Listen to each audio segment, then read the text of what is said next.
உன்னத தேவனுடைய நாமம் மகிமைப்படுவதாக. இந்த அற்புதமான தெய்வீக ஆராதனையிலே தேவ சமூகத்தில் ஆண்டவரை தொழும்படியாக வந்திருக்கிற தேவ பிள்ளைகளாகிய உங்கள் யாவரையும் மீண்டும் ஒரு விசை இயேசுவின் இன்ப நாமத்தினாலே அன்போடு கூட வாழ்த்தி வரவேற்றுக் கொள்கிறேன். இந்த மனமகிழ்ச்சி நாளில் மனமகிழ்ச்சியாக இருக்கிற பிள்ளைங்க, அருகாமையுள்ள பிள்ளைகளுக்கு கரங்களை கொடுத்து ஒரு ஹாப்பி சாபத் ஓய்வு நாள் வாழ்த்துக்களை தெரிவிச்சுக்கலாங்களா?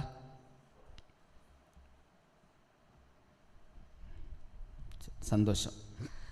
இந்த அற்புதமான ஓய்வு நாளில் தேவ சமூகத்தில் மனமகிழ்ச்சியாக இருக்கிற உங்கள் யாவரையும் தேவன் தாமே ஆசீர்வதிப்பாராக. ஒவ்வொரு வாரமும் தேவ செய்திக்காக ஆண்டுடைய சமூகத்தில் முழங்கால் போட்டு ஜெபிப்பது உன் வழக்கம். இந்த வார தேவ செய்திக்காக நான் ஆண்டுடைய சமூகத்தில் ஜெபித்து கொண்டிருந்தேன். ஜெபித்து கொண்டிருக்கும் பொழுது ஆண்டவர் ஒரு மிக முக்கியமான ஒரு நபரை எனக்கு முன்பாக கொண்டு வந்தார். அந்த நபரை குறித்து நான் தியானித்து கொண்டிருந்த வேளையில் அந்த மனிதனுடைய வாழ்க்கையில் ஒரு அனுபவத்தை பெற்றிருக்கிறாரு. அந்த அனுபவம் அவருடைய வாழ்க்கையில் கொஞ்ச காலம் இருந்தாலும் பிற்காலத்தில் அந்த நபருடைய நிலை கொஞ்சம் மோசமாக தான் இருந்துச்சு. ஆனால் ஆரம்ப காலகட்டங்களில் அவருடைய வாழ்க்கையை நான் ஆராய்கிற பொழுது அற்புதமான பாடங்களை ஆவியானவர் சொல்லி கொடுத்தாருங்க. ஸோ அந்த பாடங்களை உங்களுக்கு முன்பதாக நான் வைக்க வேண்டும் என்று ஆசைக்கிறேன். ஒவ்வொரு ஓய்வு நாள் ஆராதனைகள் என்று வருகிற பொழுதெல்லாம் என் உள்ளம் ஒரு காரியத்திற்காக ரொம்ப பரிதவிக்கும். எதற்காக அப்படின்னா, 6 நாள் கடினமான வேலைகளை செய்து வெளியில் பலவிதமான சங்கடமான சூழ்நிலைகளை சந்தித்து ஓய்வு நாளில் தேவ சமூகத்தில் ஓய்வுக்காக வருகிற உங்களை தேவன் வெறுங்கையோடு அனுப்பக்கூடாது என்ற விஷயத்திற்காக நான் தேவ சமூகத்தில் அங்கலாய்ப்பது உண்டு. அப்படியாக தான் இந்த வாரமும் ஆண்டவரே, உங்கள் சத்தியத்தை தேடி வருகிற பிள்ளைகளை நீங்கள் வெறுங்கையும் அனுப்பக்கூடாதுப்பா, என்ன பேச சித்தமாக இருக்கிறீங்களோ நீங்கள் பேச வேண்டும் என்று சொல்லி ஆண்டவர் சமூகத்தில் நீண்ட நேரங்களாய் நான் ஜெபித்து கொண்டிருந்தேன். 1 சாமுவேலின் புத்தகம் 9வது அதிகாரத்தையும் 10வது அதிகாரத்தையும் இந்த நாளில் கொஞ்சம் நம்ம தியானிக்க போகிறோம். அந்த 1 சாமுவேல் 9:10 என்று வருகிற பொழுதே நபர் யார் என்பதை நாம் அறிந்து கொள்வோம். அவருடைய ஆரம்ப காலகட்டத்தை நான் சுருக்கமாக சொல்லி நமக்கு தேவையான பாடங்களை நாம் படித்து கடந்து செல்ல வேண்டும் என நான் ஆசைக்கிறேன். கீசின் மகனாகிய சவுலை குறித்து கொஞ்சம் இன்னைக்கு நம்ம படிக்க போறாங்க. அந்த மனிதனுடைய வாழ்க்கையில தேவன் ஒரு மாற்றத்தை கொடுத்தாரு. அந்த மாற்றம் இன்னைக்கு நிகழ்கால சவுலா இருக்கிற எனக்கு தேவைப்பட்டுச்சு. ஸோ இந்த சவுலுக்கு தேவைப்பட்ட பாடத்தை இன்னைக்கு சவுல்களாய் வாழ்ந்து கொண்டிருக்கிற நமக்கும் ஆண்டவர் கொடுக்க வேண்டும் என்பதற்காகவே இந்த பாடத்தை நம்ம படிக்க போறோங்க. நமக்கு நன்றாகவே தெரியும், சவுல் தன் தகப்பனுடைய கழுதைகள் தொலைந்து போனதை முன்னிட்டு அந்த கழுதைகளை தேடும்படியாக அவர் கடந்து வராரு. கழுதைகளை அங்கும் இங்கும் தேடி பார்க்கிறாரு. எந்த இடத்திலும் கழுதைகள் கிடைத்த மாதிரி இல்லை. அவருக்கு ஒரு யோசனை வருது. அந்த நாட்களில் ஞான திருஷ்டிக்காரன் என்று சொல்லக்கூடிய தீர்க்கதரிசிகள் இருப்பது வழக்கம். அப்படியாக இருந்த ஒரு தீர்க்கதரிசியை சந்திக்கும்படியாக யார் வரார் அப்படின்னா சவுல் வரார். அந்த தீர்க்கதரிசி யார் என்பதை நம்ம அறிந்திருக்கிறோம். யாருங்க? சாமுவேல். இல்ல, சாமுவேலை தேடி வந்ததற்கான காரணம் என்ன அப்படின்னா, தொலைந்து போன கழுதையை எப்படியாகிலும் தேடி கண்டுபிடிக்க வேண்டும் என்பதற்காக தான் அவர்கிட்ட வந்தார். ஆனா வந்த மாத்திரத்துல சாமுவேல் கிட்ட ஆண்டவர் ஒரு வார்த்தையை சொன்னாரு. என்ன வார்த்தையை சொன்னாரு அப்படின்னா, கீழே நான் வாசிக்கிறேன் பாருங்களேன். 1 சாமுவேலின் புத்தகம் 9வது அதிகாரம் வசனம் 16ஐயும் 17ஐயும் நான் வாசிக்கிறேன். என்ன வார்த்தை வருதுன்னு பாருங்க. நாளை இந்நேரத்திற்கு பென்யமீன் நாட்டானாகிய ஒரு மனுஷனை உன்னிடத்தில் அனுப்புவேன். அவனை என் ஜனமாகி இஸ்ரவேலின் மேல் அதிபதியாக அபிஷேகம் பண்ண கடவாய். அவன் என் ஜனத்தை பெலிஸ்தீரின் கைக்கு நீக்கலாக்கி ரட்சிப்பான். என் ஜனத்தின் முறையிடுதல் என்னிடத்தில் வந்து எட்டினபடியினால் நான் அவர்களை கடாட்சித்தேன் என்று வெளிப்படுத்தியிருந்தார். சாமுவேல் சவுலை கண்டபோது கர்த்தர் அவனிடத்தில், இதோ நான் உனக்கு சொல்லி இருந்த மனுஷன் இவன்தான் என் ஜனத்தை ஆளுவான் என்றார். அந்த நபர் யார் என்பதை ஆரம்பத்தில் நம்ம சொல்லிட்டோம். யாருங்க? சவுல். இல்ல, இப்ப சாமுவேலும் என்ன செய்யறாருன்னா, ஆண்டவர் முன்குறித்து விட்டார். அவனை அபிஷேகம் செய்ய வேண்டும் என்று சொல்லி வேலைக்காரனை முன்பதாக போக சொல்லு அப்படின்னு சொல்லி வேலைக்காரனை முன்பதாக அனுப்பி விட்டுறாரு. அனுப்பி விட்டுட்டு தைலக்குப்பையை எடுத்து என்ன செய்கிறார் அப்படின்னா அவருடைய தலையிலே வார்த்து அபிஷேகிக்கிறார். இந்த வார்த்தையை கேட்ட மாத்திரத்தில் அந்த சவுல் என்ன சொல்றான் அப்படின்னா, அந்த வார்த்தையும் கூட நான் வாசிக்கிறேன். 21ஆம் வசனத்தில் பாருங்களேன். அப்பொழுது சவுல் பிரதியுத்தரமாக, நான் இஸ்ரவேல் கோத்திரங்களிலே சிறிதான பென்யமின் கோத்திரத்தான் அல்லவா? பென்யமின் கோத்திரத்து குடும்பங்கள் எல்லாம் என் குடும்பம் அற்பமானது அல்லவா? நீர் இப்படிப்பட்ட வார்த்தையை என்னிடத்தில் சொல்வானேன் என்றார். சாமுவேல் சொல்றாரு, நீதாம்பா இஸ்ரவேலுக்கு ராஜா, உன்னதான் ஆண்டவர் அபிஷேகம் பண்ண சொல்லி இருக்கிறாருன்னு சொல்றாரு. அதை கேட்ட மாத்திரத்தில் இவர் சொல்றாரு, நான் 12 கோத்திரத்துல ரொம்ப சிறிய கோத்திரமாகிய பென்யமின் கோத்திரம் இல்ல, பென்யமின் கோத்திரத்திலே என் குடும்பம் எப்படிப்பட்ட குடும்பம்? ஒரு அற்பமான குடும்பம், என்னையா ஆண்டவர் தேர்ந்தெடுக்கிறார் அப்படின்னு சொல்லி சவுல் சாமுவேல் கிட்ட சொல்றார். இது எல்லாம் அறிந்ததே. இது முடிந்த மாத்திரத்தில் சாமுவேலும் சவுலை அபிஷேகம் பண்றாரு. அபிஷேகம் பண்ணிவிட்டு ஒரு மிக முக்கியமான சம்பவம் நடக்கிறது. 10வது அதிகாரம் 1 வசனத்திலிருந்து நான் வாசிக்கிறேன். அப்பொழுது சாமுவேல் தைல குப்பியை எடுத்து அவன் தலையின் மேல் வார்த்து அவனை முத்தம் செய்து, கர்த்தர் உன்னை தம்முடைய சுதந்திரத்தின் மேல் தலைவனாக அபிஷேகம் பண்ணினார் அல்லவா? நீ இன்றைக்கு என்னை விட்டு போகிற போது பென்யமின் எல்லையாகிய செல்சாகில் ராகேலின் கல்லறையில் 2 மனுஷரை காண்பாய். அவர்கள் உன்னை பார்த்து, நீ தேட போன கழுதைகள் அகப்பட்டது, இதோ உன் தகப்பன் கழுதைகள் மேல் இருந்த கவலையை விட்டு உங்களுக்காக விசாரிக்கப்பட்டு என் மகனுக்காக என்ன செய்வேன் என்கிறார் என்று சொல்வார்கள். அந்த வார்த்தையை சொல்லிடுறார். நீ தேடி வந்த கழுதை உனக்கு கிடைச்சிருச்சு, நீ போ, ஒரு நம்பர் உன்னை சந்திப்பாங்க அப்படின்னு சொல்லி முடிச்சிடறார். இப்போ சொல்லி முடிச்சதுக்கு பிறகு ஆண்டவர் சவுலை அங்கீகரித்ததற்கான ஒரு ஆசீர்வாதத்தை சொல்றாரு. அந்த ஆசீர்வாதத்தினுடைய வசனம் எங்க துவங்குதுன்னு பாருங்க. வசனம் 6, 10வது அதிகாரம் வசனம் 6 வாசிக்கிறேன். அப்பொழுது கர்த்தருடைய ஆவி உன்மேல் இறங்குவார், நீ அவர்களோட கூட தீர்க்க தரிசனம் சொல்லி வேறே மனுஷனாவாய். என்ன சொல்றாரு? நீ போற வழியில் ஒரு கூட்டத்தை பார்ப்ப, தீர்க்கதரிசிகள் வந்துகிட்டு இருக்கிறாங்க, அவங்க இசை வாத்தியங்களை இயக்கி கொண்டு வந்து கொண்டிருக்கிறாங்க, அவர்களோடு நீ இணைந்து கொள். அவர்களோடு கூட நீ இணையும் பொழுது கர்த்தருடைய ஆவியானவர் உன்மேல் இறங்குவார், நீ தீர்க்க தரிசனம் சொல்வாய். அடுத்த வார்த்தை என்னங்க? நீ வேறே மனுஷன் ஆவாய். அந்த வேறே மனுஷன் ஆவாய் என்பதற்கான அர்த்தம் தான் இந்த வாரத்தில் படிக்க போறோம். அதை தாண்டி மீண்டும் பாருங்களேன், ஒரு வசனத்தை வாசிக்கிறேன், கீழே 7ல இருந்து வாசிக்கிறேன். இந்த அடையாளங்கள் உனக்கு நேரிடும் போது சமயத்துக்கு ஏற்றபடி நீ செய், தேவன் உன்னோடே இருக்கிறார். நீ எனக்கு முன்னே கில்காலுக்கு இறங்கி போய் சர்வாங்க தகன பலிகளையும் சமாதான பலிகளையும் செலுத்தும்படிக்கு நான் உன்னிடத்தில் வருவேன். நான் உன்னிடத்தில் வந்து நீ செய்ய வேண்டியதை உனக்கு அறிவிக்க மட்டும் 7 நாள் காத்திரு என்றான். அவன் சாமுவேலை விட்டு போகும்படி திரும்பின போது தேவன் அவனுக்கு வேறே இருதயத்தை கொடுத்தார். இன்னைக்கு என்ன செய்தியை தியானிக்க போறோம்னா, வேறே மனுஷன் வேறே இருதயம். ஏன் இதை படிக்கணும், என்ன காரணம், இதில் நம்ம படிப்பதற்கான படிப்பினை என்ன இருக்குது அப்படின்னு ஒருவேளை நீங்க யோசிக்கலாம். இந்த சம்பவத்தில் நான் படித்து கொண்ட சில அனுபவங்கள் என்னென்ன அப்படின்னு பார்க்கும் பொழுது, கர்த்தருடைய ஆவியானவர் ஒரு மனிதனை ஆட்கொள்கிற பொழுது, கர்த்தருடைய ஆவியானவர் ஒரு மனிதனுக்குள் வாசம் செய்கிற பொழுது அவன் எப்படி வேறே மனுஷனாய் மாறுகிறான், அவனுடைய இருதயம் எப்படி வேறே இருதயமாய் மாறுகிறது என்ற அனுபவத்தை இந்த சவுலுடைய வாழ்க்கையில நீங்கள் நானும் தெளிவாய் பார்த்து கொள்ள முடிகிறது. அதுல ஒரு விஷயத்தை நம்ம வாசிக்க போறோம். ஆண்டவர் சாமுவேல் மூலமா சவுல் அபிஷேகம் பண்ணிட்டார். இப்ப அபிஷேகம் பண்ணிட்டு சவுல் என்ன செய்யறாருன்னு பாருங்களேன். வசனம் 10 வாசிக்க போறோம். அவர்கள் அந்த மலைக்கு வந்தபோது இதோ தீர்க்கதரிசிகளின் கூட்டம் அவனுக்கு எதிராக வந்தது. அப்பொழுது தேவனுடைய ஆவி அவன் மேல் இறங்கினால் அவனும் அவர்களுக்குள்ளே தீர்க்க தரிசனம் சொன்னான். ஆவியானவர் இறங்கிட்டாரு, இவரும் தீர்க்க தரிசனம் சொல்றாரு. இப்ப சொல்லும் போது ஒரு கூட்டம் என்ன சொல்லுதுன்னு பாருங்களேன். வசனம் கீழே வாசிக்கிறேன். அதற்கு முன்னே அவனை அறிந்தவர்கள் எல்லாரும் அவன் தீர்க்கதரிசிகளோடு இருந்து தீர்க்க தரிசனம் சொல்லுகிறதை கண்டபோது கீசின் குமாரனுக்கு வந்தது என்ன? அந்த வார்த்தையை ரொம்ப கவனமா கவனிக்கணும். கீசின் குமாரனுக்கு வந்தது என்ன? சவுலும் தீர்க்கதரிசிகள் ஒருவனோ என்று அந்த ஜனங்கள் ஒருவரோடு ஒருவர் சொல்லிக் கொண்டார்கள்.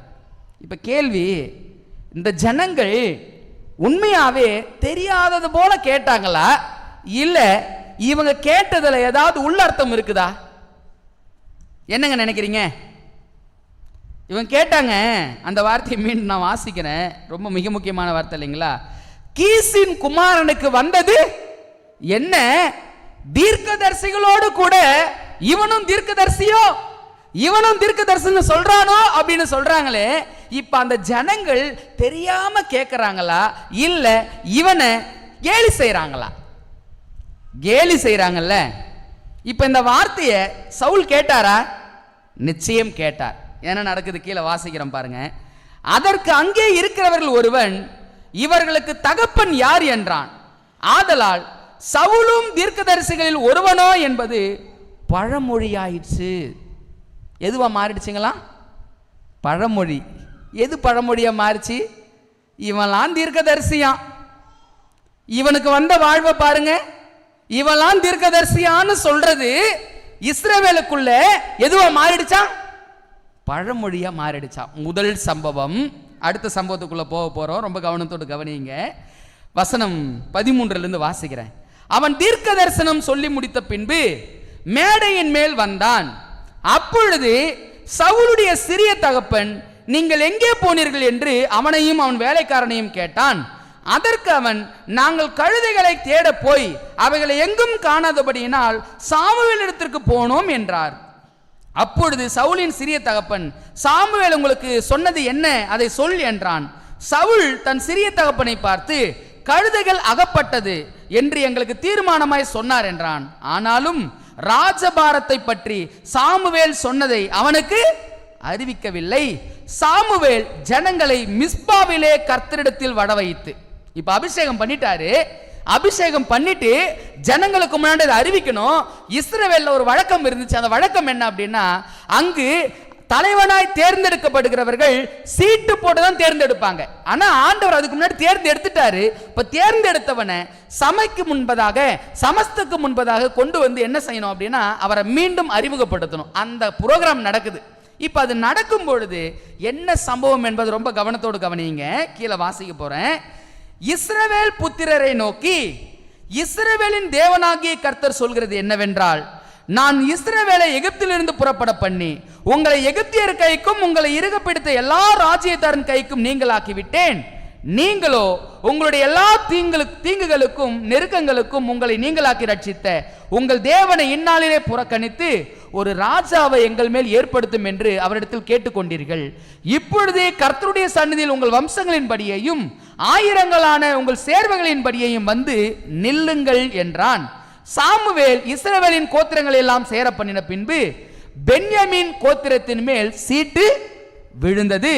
அவன் பென்யமீன் கோத்திரத்தை அதனுடைய குடும்பங்களின்படியே சேர பண்ணின பின்பு மாத்திரி குடும்பத்தின் மேல் அதிலே கீசின் குமாரனாகிய சவுலின் மேல் சீட்டு விழுந்தது. அவனை தேடின பொழுது அவன் அகப்படவில்லை. அவன் இனி இங்கே வருவானா என்று அவர்கள் திரும்ப கர்த்தரிடத்தில் விசாரித்த போது, இதோ அவன் தளவாடங்கள் இருக்கிற இடத்திலே ஒளிந்து கொண்டிருக்கிறான் என்று கர்த்தர் சொன்னார். சவுல் என்ன பண்ணிட்டாரா? இங்க ஆட்டை தேர்ந்தெடுக்கிறாங்க, இவர் என்ன செஞ்சிட்டாரா? ஓடி ஒளிஞ்சுக்கிட்டாரு. ஆண்டவர் சொன்னாரு, அவன் ஒளிஞ்சு கொண்டிருக்கிறான் அப்படின்னு சொன்னாரு. ஒளிந்து கொண்ட அந்த சவுலை அந்த சபைக்கு முன்னதாக கொண்டு வராங்க. என்ன சம்பவம் நடக்க போகுது பாருங்க. கீழே வாசிக்கிறேன். அப்பொழுது அவர்கள் ஓடி அங்கே இருந்த அவனை அழைத்து கொண்டு வந்தார்கள். அவன் ஜனங்கள் நடுவே வந்து நின்றபோது எல்லா ஜனங்களும் அவன் தோளுக்கு கீழாக இருக்கத்தக்க உயரமுள்ளவனாய் இருந்தான். அப்பொழுது சாமுவேல் எல்லா ஜனங்களையும் நோக்கி, கர்த்தர் தெரிந்து கொண்டவனை பாருங்கள், சமஸ்த ஜனங்களுக்குள்ளும் அவனுக்கு சமமானவன் இல்லை என்றான். அப்பொழுது ஜனங்கள் எல்லாரும் ஆர்ப்பரித்து ராஜா வாழ்க என்றார்கள். அடுத்த வார்த்தை, சாமுவேல் ராஜாங்கத்தின் முறையை ஜனங்களுக்கு தெரிவித்து அதை ஒரு புஸ்தகத்தில் எழுதி கர்த்தருடைய சந்நிதியில் வைத்து ஜனங்களை எல்லாம் அவரவர் வீட்டுக்கு அனுப்பிவிட்டான். ஒரு புஸ்தகத்தில் எழுதினாங்கன்னு சொன்னாங்க பார்த்தீங்களா? என்ன எழுதினாங்க அப்படின்னா, சாமுவேல் எல்லா மக்களுக்கு முன்னாடி ஒரு தீர்ப்பு எழுதுறார். அந்த தீர்ப்பு என்ன அப்படின்னா, ராஜாவை தேவன் தான் தேர்ந்தெடுத்தார். ஆனா ராஜா அவருடைய இஷ்டத்துக்கு மக்கள் என்ன பண்ணக்கூடாது? ஆளுகை செய்யக்கூடாது. தேவன் என்ன சொல்கிறாரோ அதன் அடிப்படையில் தான் ராஜா என்ன பண்ணும், செயல்பட வேண்டும் என்று சொல்லி ஒரு புஸ்தகத்தில் எழுதி முடிச்சிட்டாங்க. இப்போ முடிச்ச உடனே சம்பவம் தொடங்குது. சவுல் கிபியாவில் இருக்கிற தன் வீட்டுக்கு போனான். இராணுவத்தில் தேவன் எவர்கள் மனதை ஏவினாரோ அவர்களும் அவனோடு கூட போனார்கள். அடுத்த வார்த்தையை ரொம்ப கவனமாக கவனிங்க. ஆனாலும் பேலியாளின் மக்கள் இவனா நம்மை ரட்சிக்க போகிறவன் என்று சொல்லி அவனுக்கு காணிக்கை கொண்டு வராமல் அவனை அசட்டை பண்ணினார்கள். அவனோ காது கேளாதவனை போல் இருந்தான். 2 சம்பவம் நடக்குதுங்க சவுலுக்கு.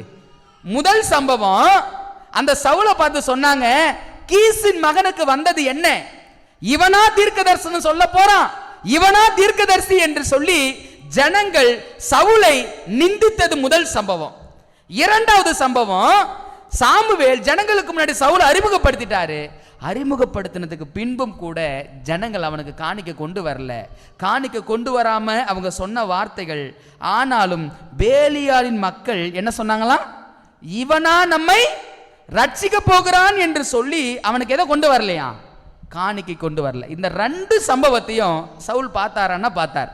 இப்ப பார்த்துட்டு சவுல் என்ன பண்றாருன்னா தன்னுடைய பொறுப்பை எடுக்காம சாமுவேல் கிட்டே விட்டுட்டு தன்னுடைய வேலைகளை கவனிக்க போயிடுறார். வேலைகளை கவனிக்க போன மாத்திரத்தில் அடுத்த அதிகாரத்தில் அந்த சம்பவம் தொடங்குது. 11வது அதிகாரத்தில், அக்காலத்தில் நாகாஸ் எனும் அம்மோனியன் வந்து, இப்ப என்ன செய்ய போறாங்கன்னா, அம்மோனியன் புத்திரர் இஸ்ரவேலை சிறைப்பிடிப்பதற்காக சில வழிவகைகளை தேடிக்கொண்டிருக்கிறாங்க. இந்த அம்மோன் புத்திரனுடைய அந்த ராஜா யாரு அப்படின்னா நாகாஸ். இந்த நாகாஸ் அவர்களை எப்படியாவது சிறைப்படுத்த வேண்டும் என்று சொல்லி யோசனை பண்ணிக்கிட்டு இருக்கிறான். ஏன்னா இந்த ஜனங்கள் அவனுக்கு கப்பம் கட்டி வாழ்ந்து கொண்டிருக்கிறாங்க. இப்போ இவங்க என்ன செய்யறாங்கன்னா, நான் உனக்கு கப்பம் கட்டுறேன், எங்களை ஒன்றும் செய்யாத அப்படின்னு சொல்லி இவங்க பரிந்து பேசுவதற்காக போறாங்க. நாகாஸ் சொல்றான், என்கிட்ட உடன்படிக்கை பண்ண வரீங்க, உங்க கண்களை பிடுங்காம நான் விட மாட்டேன், உங்களை என் கையிலிருந்து ரட்சிக்க போறவன் யார் என்று சொல்லி நான் பார்க்கிறேன் அப்படின்னு சொல்லி இவன் திருப்பி அனுப்பி விட்டுறான். ஜனங்கள் வந்து அந்த தலைவர்கள் வந்து ஜனங்கள் கிட்ட சொல்றாங்க. அந்த ஜனங்கள் எல்லாம் ஒன்று கூடி அலறாங்க. அழுது சொல்றாங்க, ஐயையோ யார் நம்மளை ரட்சிப்பாங்க, யார் நமக்காக இருக்கிறாங்க அப்படின்னு சொல்லி அவங்க ஒன்று கூடி அழுறாங்க. இந்த செய்தி யாருக்கு போகுதுன்னா சவுலுக்கு போகுது. சவுல் தன் தகப்பனுடைய வீட்டில் விவசாய வேலையை செய்து கொண்டிருக்கிறார், ஏறுகளை உழுது கொண்டிருக்கிறார். இப்ப உழுது கொண்டிருக்கிற சவுலுடைய காதுல அந்த சத்தம் கேட்குது. அவர் மக்களை கூப்பிட்டு கேட்கிறாரு, என்ன ஆச்சு, ஏன் ஜனங்கள் எல்லாம் அலறாங்க, என்ன சம்பவம் தான் நடந்தது அப்படின்னு சொல்லி கேட்கிறார். அவங்க சொல்றாங்க, இந்த மாதிரி நாகாஸ் ராஜா இப்படி சொல்லிட்டான், அவன் ஜனங்களை எல்லாரையும் சிறைபிடிக்க போறானா, ஜனங்களுடைய கண்களை பிடுங்க போறானா, ரட்சிக்கிறவர் ஒருவரும் இல்லை அப்படின்னு சொல்லி இந்த ஜனங்கள் ரொம்ப ஏகமா கத்திக்கிட்டு இருக்கிறாங்க அப்படின்னு சொன்னாங்க. சவுல் என்னங்க செஞ்சிருக்கணும் இந்த இடத்துல? சவுல் என்னங்க செஞ்சிருக்கணும்? கீசின் மகனுக்கு வந்தது என்னன்னு கேட்டீங்க, விடுங்க, எனக்கு காணிக்க கொண்டு வராம என்னை நிராகரிச்சிக்கல, விடுங்க என்று சொல்லி சவுல் இந்த ஜனங்களுடைய நிந்தையை அவர்களுக்கு கொடுக்கும்படி அவர்களை விட்டுருக்கணுமா இல்லையா? ஆனா சவுல் என்ன தெரியுங்களா செஞ்சாரு? மாட்டை வெட்டி பலி செலுத்தி போருக்கு போய் அந்த போர்ல என்ன பண்ணிடுறாரு, ஜெயிச்சிடுற. அப்ப என்னுடைய கேள்வி இங்க தான் தொடங்குது. அந்த கேள்வி என்னன்னா, அடுத்த 5 நிமிஷம் முடிச்சிடுறேன் நான். கேள்வி என்ன அப்படின்னா, சவுல் முதல் முறை நிந்திக்கப்பட்டார். அவங்க கேட்டாங்க, இவனுக்கு வந்தது என்ன, அதை பழமொழியாவே மாத்திட்டாங்க. போகிற இடமெல்லாம் இந்த சவுலை பற்றி, இவனுக்கு வந்த வாழ்வை பாரு, இவனுக்கு கிடைச்ச வாழ்வை பாரு, இவன் எப்படி வாழ்றான் பாரு அப்படின்னு சொல்லி சவுலை நிந்திக்கிற நிந்தனைய அங்கு பழமொழியாய் மாற்றப்பட்டபடியினால அனைவரும் காது கொடுத்து அந்த காரியங்களை கேட்டுக்கிட்டே இருக்கிறாங்க. இப்ப அந்த காரியங்களை கேட்கிற அந்த மக்கள், சொல்லுகிற மக்கள் இப்ப ஒரு பிரச்சனையில் இருக்கிறாங்க. சவுல் என்னங்க செய்திருக்கணும்?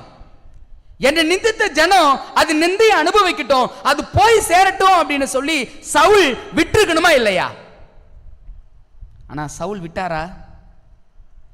சரி, என் கேள்வி அங்கதான் தொடங்குதுன்னு சொன்னல. சவுல் விடாமல் போனதற்கு காரணம் என்ன? மக்கள் சொல்றாங்க, பேலியாளின் மக்கள் சொல்றாங்க, இவனா நம்மளை ரட்சிக்க போறான், இவனா தலைவன், இவன் பேச்சியா நான் கேட்கணும், இவன் பின்னாடியே நான் போகணும் அப்படின்னு சொன்ன மக்கள் இன்னைக்கு நிந்தையில் இருக்கிறாங்க. அவன் என்ன யோசிச்சிருக்கலாம்னா, எனக்கு காணிக்க கொண்டு வரல, நான் அந்த ராஜாவாய் அபிஷேகம் பண்ணப்பட்டவன், என்ன அங்கீகரிக்கல, நீங்க பிரச்சனையில மாட்டி சாவுங்க அப்படின்னு சொல்லி சவுல் விட்டுருக்கணுமா இல்லைங்களா? ஏங்க சவுல் 2 சம்பவங்களிலும் அவன் ஒன்றுமே பேசல, ஒன்றுமே செய்யல. ஆனால் அந்த ஜனங்களுக்கு ஒரு பிரச்சனை என்று வருகிற பொழுது அவன் போய் உதவி செய்து அவர்களை மீட்பதற்கான காரியத்துக்குள்ளாக வந்ததற்கு காரணம் என்ன, நோக்கம் என்ன அப்படின்ற ஒரு கேள்வி இருக்குது இல்லைங்களா? என்ன காரணம், என்ன நோக்கம்? அதுதான் வசனத்தில் வாசிச்சோம். கர்த்தருடைய ஆவியானவர் சவுலின் மேல இறங்கினாரு. 2 அனுபவத்தை பெற்றாராமே சவுல். அந்த 2 அனுபவம் என்னங்க? கர்த்தருடைய ஆவியானவர் அவன் மேல் இறங்கினார். அவன் முதலாவது எப்படி மாறினாரா? வேறே மனுஷனாய் மாறினான். அந்த வேறே மனுஷனாய் மாறினான் என்பதற்கான அடையாளம் என்ன அப்படின்னா, தன்னை நிந்தித்தவர்கள், தன்னை இகழ்ந்தவர்கள், தனக்கு துன்பம் நேர்ந்தவர்கள், தான் இழிவிற்கு காரணமானவங்க எல்லாருமே தன்னை இகழ்ந்திருந்த போதும் கூட அவர்களுக்கு ஒரு பிரச்சனை என்று வருகிற பொழுது அவன் நின்னான் பாருங்க. அங்கதான் அந்த வேறே மனுஷனுடைய அனுபவம் நம்மை படிக்கும்படியாய் உந்தி தள்ளுகிறது.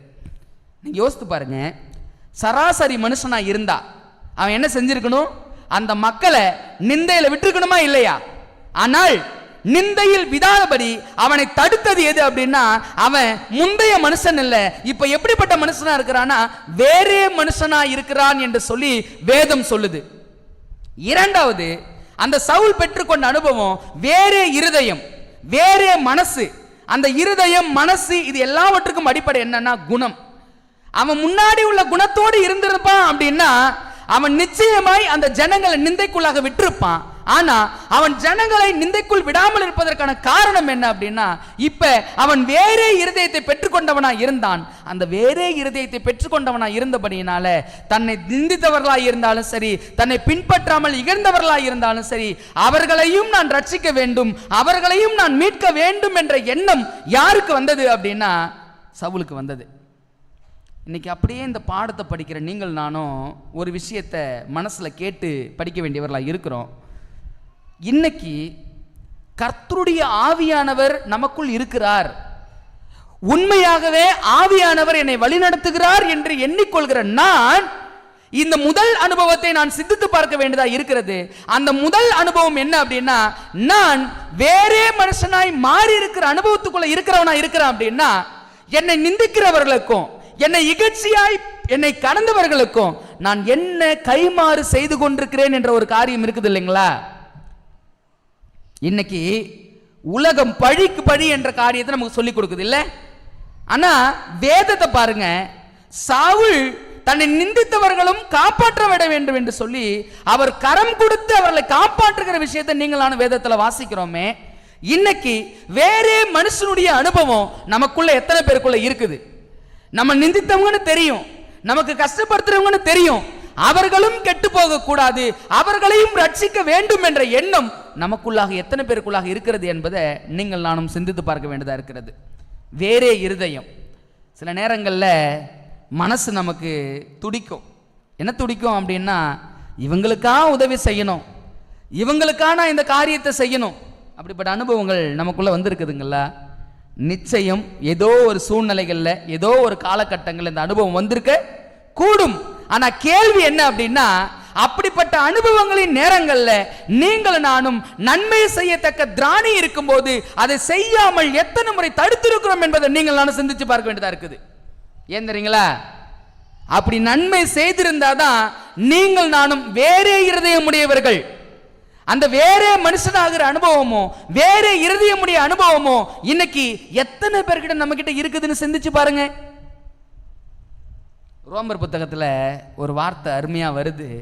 யார் தேவனுடைய புத்திரர்கள் என்பதை வேதம் சொல்லிக் கொடுக்குது பாருங்க. ரோமர் 8வது அதிகாரம் 14வது வசனம் பாருங்களேன். ரோமர் மேலும் எவர்கள் தேவனுடைய ஆவியினாலே நடத்தப்படுகிறார்களோ அவர்கள் தேவனுடைய புத்திரராய் இருக்கிறார்கள். பாருங்க, யார் ஆண்டவருடைய பிள்ளை, யார் தேவனுடைய பிள்ளைன்னா வசனம் சொல்லுது, யார் தேவனுடைய ஆவியினாலே நடத்தப்படுகிறார்களோ அவர்களே தேவனுடைய புத்திரர்கள். சவுல் தேவ ஆவியினால் நடத்தப்பட்ட மனுஷன். வேறே இருதயத்தையும் வேறே மனுஷனாய் மாறுகிற அனுபவத்தையும் சவுல் தன் வாழ்க்கையில வைத்திருந்தார். அது எப்படி வெளிப்பட்டுச்சு அப்படின்னா, நம்ம 2 சம்பவத்தை வாசிச்சோம். சவுலை நிந்திச்சாங்க, இகழ்ச்சி பண்ணாங்க, பழமொழியா கூட அந்த வார்த்தையை மாத்தினாங்க. நேரடியா சொன்னாங்க, நீயாடா எங்களை ரட்சிக்க போற அப்படின்னு சொன்னாங்க. உன் பேச்சையெல்லாம் நாங்க கேட்கணுமாடான்னு சொன்னாங்க. ஆனா அவர்களையும் காப்பாற்ற வேண்டும், அவர்களையும் மீட்க வேண்டும் என்ற எண்ணம் சவுலுக்கு எப்படி வந்தது அப்படின்னா, அவன் வேறே மனுஷனுடைய அனுபவத்தை பெற்றிருந்தான். அவன் வேறே இருதயத்தினுடைய அனுபவத்தை பெற்றிருந்தான். அந்த 2 அனுபவம் அவனுக்குள்ளாக எப்படி வந்தது அப்படின்னா, சவுல் தேவ ஆவியினால் நடத்தப்பட்ட அனுபவத்துக்குள்ளாக இருந்த மனிதனாய் இருந்தபடியினால அந்த அனுபவங்களை தன் வாழ்க்கையில் கொண்டு வர முடிந்தது. அதுதான் பவுல் சொல்றாரு, எவர்கள் தேவனுடைய ஆவியினாலே நடத்தப்படுகிறார்களோ அவர்கள் தேவனுடைய புத்திரராய் இருக்கிறார்கள். இன்னைக்கு தேவ ஆவியானவர் என்னை நடத்துகிறாரா என்பதற்கு அடையாளம் 2 தாங்க. ஒன்று, நான் வேறே மனுஷனா இருக்கிறேன்னா. சில நேரங்களில் உலகத்தில் இந்த வார்த்தையை பயன்படுத்துவாங்க. என்ன வார்த்தை தெரியுங்களா? நீ எல்லாம் மனுஷனா. எப்பங்க இந்த வார்த்தை வரும்? எப்போ இந்த வார்த்தை வரும்? நம்ம ஏதோ ஒரு தவறை இழக்கும் பொழுது, நம்ம கிட்ட இருந்து தவறான குணங்கள் வெளிப்படுத்தப்படுகிற பொழுது அந்த வார்த்தை வரும். நீ எல்லாம் ஒரு மனுஷனா. இன்னைக்கு சிந்திச்சு பாருங்க, இந்த வார்த்தையோடு வாழ்க்கை நடத்தி கொண்டிருக்கிற ஒரு மனுஷனா நீங்கள் நானும் இருந்து கொண்டிருக்கிறோமா? இல்ல இந்த வேதம் சொல்லுகிற பிறவாக வேறே மனுஷனாவான் என்ற வார்த்தைக்கு நாங்க நீங்களும் நானும் வேறே மனுஷனான அனுபவத்துக்குள்ளாக வாழ்க்கை நடத்தி கொண்டிருக்கிறோமா என்பதை யோசித்து பாருங்க. வேறே இருதயம், மாம்ச சிந்தை பல வகையில சிந்திக்குது, மாம்சத்தின் சிந்தை பல வகையில விரோதிக்குது. ஆனா அந்த வேறே இருதயத்தினுடைய சிந்தை என்ன அப்படின்னா, தன்னை நிந்தித்தவர்களானாலும் சரி, தன்னை தூசித்தவர்களானாலும் சரி, தன்னை பின்தொடராம போனவர்களாக இருந்தாலும் சரி, அவர்களும் நன்றாக வாழ வேண்டும் என்பது நினைப்பதுதான் வேறே இருதயம். அப்படிப்பட்ட அனுபவம் உங்களுடைய வாழ்க்கையிலும் என்னுடைய வாழ்க்கையிலும் இருக்கிறதா என்பதை யோசிச்சு பாருங்க. ஏன் தெரியுங்களா? ரோமர் 8:14 வாசிச்சோம். அப்படியே கீழே 8வது அதிகாரத்தில் 19ஆம் வசனத்தை வாசிக்க போறோம். அந்த வாக்கியம் என்ன சொல்லுதுன்னு பாருங்களேன். மேலும் தேவனுடைய புத்திரர் வெளிப்படுவதற்கு சிருஷ்டியானது மிகுந்த ஆவலோடு காத்து கொண்டிருக்கிறது. யாருங்க இந்த தேவனுடைய புத்திரர்? மேல வாசிச்சன்ல, எவர்கள் தேவனுடைய ஆவியினால நடத்தப்படுகிறார் அவர்களோ. அப்ப நல்லா யோசிங்க, சர்வ சிருஷ்டியும் யாரோ ஒரு கூட்டத்துக்காக காத்து கொண்டிருக்கிறது. அந்த கூட்டம் யாரு என்பதை வசனம் சொல்லுது, அவங்க தான் தேவனுடைய புத்திரர் அப்படின்னு சொல்லுது. யாருப்பா தேவனுடைய புத்திரர்? அதை தான் சவுலுடைய சம்பவத்தில் வாசிக்கிறோம். வேறே இருதயத்தையும் வேறே மனுஷனான அனுபவத்தையும் உடையவங்க தான் தேவனுடைய புத்திரர்கள். யார் ஒருவர்கள் தேவனுடைய ஆவியினால நடத்தப்படுகிறார்களோ அவர்களே தேவனுடைய புத்திரர். அவர்கள் வெளிப்படுவதற்கு சிருஷ்டியானது மிகுந்த ஆவலோடு காத்து கொண்டிருக்கிறது. அன்பானவர்களே, நீங்களும் நானும் தேவனுடைய புத்திரர்களாய் மாறி இருக்கிற அனுபவத்துக்குள்ள இருக்கிறோமா? இல்லை, இந்த உலகம் சொல்லுகிற மனுஷன் என்ற அனுபவத்துக்குள்ளாக நீங்கள் நானும் இருக்கிறோமா? மாமிச மனுஷனா ஆவியின் மனுஷனா என்பதை நீங்கள் நானும் சவுலுடைய வாழ்க்கையிலிருந்து படித்துக் கொள்ள வேண்டியதா இருக்கிறது. படிக்கு படியா, சொல்லுக்கு சொல்லா, அல்லது எப்படிப்பட்ட சூழ்நிலைக்குள்ளாக நீங்கள் நானும் வாழ்ந்து கொண்டிருக்கிறோம் என்பதை யோசித்து பார்க்க வேண்டிய ஒரு தருணத்துக்குள்ளாக இருந்து கொண்டிருக்கிறோங்க. ஏன் அப்படின்னா இந்த உலகம் ஒரு கூட்டத்துக்காக காத்து கொண்டிருக்க நான் ஆரம்பத்திலே சொன்னேன். அந்த கூட்டம் எப்படிப்பட்ட கூட்டம் அப்படின்னா, தேவ ஆவியினால் வழிநடத்தப்படுகிற கூட்டம். அந்த கூட்டம் எப்படிப்பட்ட கூட்டம் அப்படின்னா, சர்வ சிருஷ்டியும் ஏகமாய் தவித்து பிரசவ வேதனை பட்டு கொண்டிருக்கிறது என்பதை திரும்ப பவுல் அங்க மென்ஷன் பண்றாரு. ஏன் பிரசவ வேதனை படுது அப்படின்னா, எப்ப அந்த கூட்டம் வெளிப்படும், எப்ப அந்த கூட்டத்தை பார்க்க முடியும்? அந்த கூட்டம் யார் தெரியுங்களா? யாரா இருக்குன்னு நினைக்கிறீங்க நீங்க? அந்த கூட்டம் தான் 1,44,000 பேர். அந்த கூட்டத்தினுடைய குணாதிசயம் என்ன தெரியுங்களா? தேவ ஆவியினால் வழிநடத்தப்படுகிற அனுபவம். அந்த கூட்டம் இந்த உலகத்தின் முடிவு காலத்தில் தோன்றுகிற கூட்டம். அந்த கூட்டம் வெளிப்பட வேண்டும் என்பதற்காக பூமியில் உள்ள சர்வ சிருஷ்டியும் ஏகமாய் தவித்து பிரசவ வேதனை பட்டு கொண்டிருக்கிறது. ஏன் பட்டுக்கிட்டு இருக்குது அப்படின்னா, எப்ப அந்த கூட்டத்தை நான் பார்க்க போறேன் என்று சொல்லி சர்வ சிருஷ்டியும் ஏகமாய் தவித்து வேதனைப்பட்டுக்கிட்டு இருக்குதுங்க. நீங்க யோசித்து பாருங்க, நான் வேறே மனுஷனா மாறி இருக்கிறேன்னா, எனக்குள்ளாக வேற இருதயம் இருக்குதா? அவன் தப்பு பண்ணலாம், நான் தப்பு பண்ணலாமா? அவன் தீங்கான காரியங்களை செய்யலாம், நான் தீங்கான காரியங்களை செய்யலாமா? அவன் நிந்திக்கலாம், நான் நிந்திக்கலாமா? கர்த்தரை அறியாதவன் உலக பிரகாரமான வாழ்க்கையை வாழலாம், நான் வாழலாமா? இப்படி பல வகையில கேள்விகளை வைத்து நீங்கள் நானும் சிந்திக்க வேண்டிய இடத்துல இருந்து கொண்டிருக்கிறோம். ஏன் தெரியுங்களா? இந்த கூட்டம் வெளிப்படுவதற்கான காலம் சமீபமாக இருந்து கொண்டிருக்குதுங்களாம். இந்த கூட்டம் வெளிப்பட்டுடுச்சு அப்படின்னா பரிந்து பேசுதலுடைய ஊழியம் முடிந்தது. ஏன் தெரியுங்களா? இந்த கூட்டம் தான் பின்மாரின் ஆவியை பெற்றுக்கொண்டு ஒரு பலத்த ஊழியத்தை செய்ய போற கூட்டம். இந்த கூட்டம் தான் ஆண்டவருக்கு என்று முடிவு காலத்தில் ஊழியத்தை நிறைவேற்ற போகிற கூட்டம். அந்த கூட்டத்தில் நீங்கள் நானும் வர வேண்டும் என்பதற்காக தான் சவுலுடைய வாழ்க்கையிலிருந்து பாடத்தை படிக்கிறோம். நீங்கள் நானும் வேறே மனுஷனான அனுபவத்துக்குள்ள வந்துட்டோமா? நீங்கள் நானும் வேறே இருதயத்தை பெற்றுக்கொண்ட மனிதர்களாக இருந்து கொண்டிருக்கிறோமா? ஒரு காரியத்தை சொல்லிட்டு முடிச்சிடறேன். நான் சமீபத்தில் யாராவது நம்மளை பார்த்து, என்னையா மனுஷன் இவரு, என்னம்மா மனுஷன் இந்த அம்மா, சே இவங்களை போல யாருமே இல்லையே, இவங்களை போல யாருமே இல்லையே அப்படின்னு சொல்லக்கூடிய அந்த சாட்சியை கடைசியா நீங்கள் நானும் எப்போ பெற்றோம்? மற்றவர்கள் நம்மையும் நம்முடைய குணத்தையும் பார்த்து, வாழ்ந்தா இவங்களை போல எல்லாம் வாழணும், இருந்தா இவங்களை போல எல்லாம் இருக்கணும், இவங்களை போல குணம் என்கிட்ட இல்லையே, இவங்களை போல அன்பு என்கிட்ட இல்லையே, இவங்களை போல காரியம் இல்லையே என்று சொல்லி மற்றவர்கள் நமக்காக சாட்சி பகிர்ந்த தருணம் கடைசி எப்பொழுதுங்க? சவுலை நிந்திச்சாலும் சரி, சவுலை ஏளனப்படுத்தினாலும் சரி, தன்னை நிந்தித்தவர்கள் சிக்கல் இருக்கிறாங்கன்னு தெரிஞ்ச மாத்திரத்தில் போய் அவர்களை ரட்சித்து மீட்டான் என்று சொல்லி பார்க்கிறோம். தன்னை ஏளனம் பண்ணினவர்கள், தன்னை வெறுத்து ஒதுக்கினவர்கள் அங்கு பிரச்சனை இருக்கிறாங்க என்று அறிந்திருந்த போதும் கூட அவர்களுக்காக நன்மை செய்கிற இருதயம் சவுலுடைய வாழ்க்கையில் எப்படி வந்ததுன்னா, அவன் வேறே ஆவி உடையவனா இருந்தான். அந்த ஆவி பரிசுத்த ஆவி. அந்த பரிசுத்த ஆவியானவரை பெற்றுக்கொண்டு அப்படிப்பட்ட குணநலனுக்குள்ளாக வாழ்க்கை நடத்துகிற கூட்டத்தில் நீங்கள் நானும் இருக்கிறோமா என்பதை யோசித்து பாருங்க. அன்பானவர்களே, மிகாவேல் எழும்புகிற காலம் வந்து விட்டது. மிகாவேல் எப்பங்க உட்கார்ந்தாரு? எப்போ உட்கார்ந்தார் மிகாவேல்? எந்த வருஷத்தில் உட்கார்ந்தாரு? 1844. மல்கியா 3ஆவது அதிகாரத்தை எடுத்து வாசித்து பாருங்க. அவர் உட்கார்ந்து அப்படின்னு வாசிக்கிறோம், அவர் உட்கார்ந்தாரு. தானியேல் 12:1-2 வாசித்து பாருங்க. மிகாவேல் எழும்புகிற காலம் வந்துடுச்சு. அவர் எழும்புகிற காலம் வருகிறது அப்படின்னா அவர் ஆயத்தம் செய்கிற கூட்டம் ஆயத்தமாய் கொண்டிருக்குதுன்னு அர்த்தம்.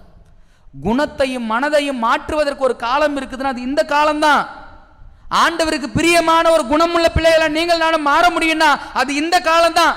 பாவங்களையும் குற்றங்களையும் மாம்சத்தையும் ஒழிக்க வேண்டிய ஒரு காலம் இருக்குன்னா அது இந்த காலம்தான். இந்த காலத்தை விட்டா வேறு ஒரு காலம் நமக்கு இல்லை.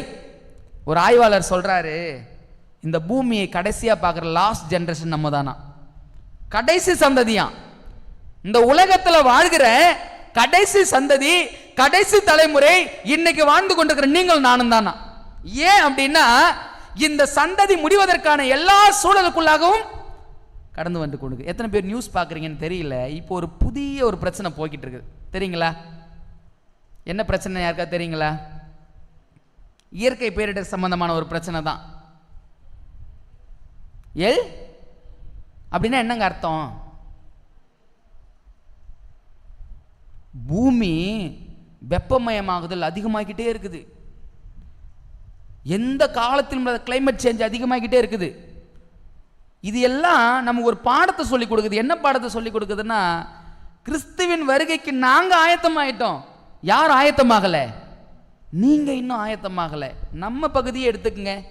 இந்த நேரம் எப்படி இருக்கணும்? நம்ம பகுதி மழை சீசன் இல்லை, மழை வருதா? இயற்கை சூழல்கள் கூட மாறுபட்டு காணப்படுகிறது. ஆனால் மனிதர்களாகிய நீங்கள் நானும் மாறுபட்ட குணத்தோடு காணப்படுகிறோமா என்பதை யோசித்து பாருங்க. அன்பானவர்களே, நமக்கான காலம் சீக்கிரம் முடிய போகிறது. நீங்களும் நானும் கிறிஸ்து சுத்திகரிப்பின் வேலையை செய்து கொண்டிருக்கும் பொழுதே வேறே மனுஷனாய் வேறே இருதயம் உள்ளவர்களாய் மாறவில்லை அப்படின்னா ஒருபோதும் மாறுவதற்கான காலம் இல்லாமல் போக போகிறது. நான் சொன்னேன்ல, பரிசுத்த ஆவியான சீக்கிரமா பூமி விட்டு எடுபட போகிறார். பின்மாரின் ஆவியை கொடுத்து ஊழியத்தை முடித்து பரிசுத்த ஆவியானவரை பூமியை விட்டு எடுத்துக்கொள்வதற்கான காலம் விரைந்து கொண்டிருக்கிறது. ஆவியானவர் இருந்தால் தாங்க மனமாற்றம், ஆவியானவர் இருந்தால் தாங்க குணம் மாற்றம். இன்னைக்கு இருக்கும் போதே குணமாற்றம் மனமாற்றம் என்ற காரியத்துக்குள்ள வரல அப்படின்னா ஒருபோதும் மனம் மாறாத காலம் விரைந்து கொண்டிருக்கிறது. நம்ம யோசித்து பார்ப்போம், வேறே மனுஷனாய் வேறே இருதயம் உள்ள பிள்ளைகளாய் நீங்கள் நானும் மாறி இருக்கிறோமா என்று சிந்திப்போம். கர்த்தர் தாமே நம் அனைவரையும் ஆசீர்வதிப்பாராக. ஆமென்.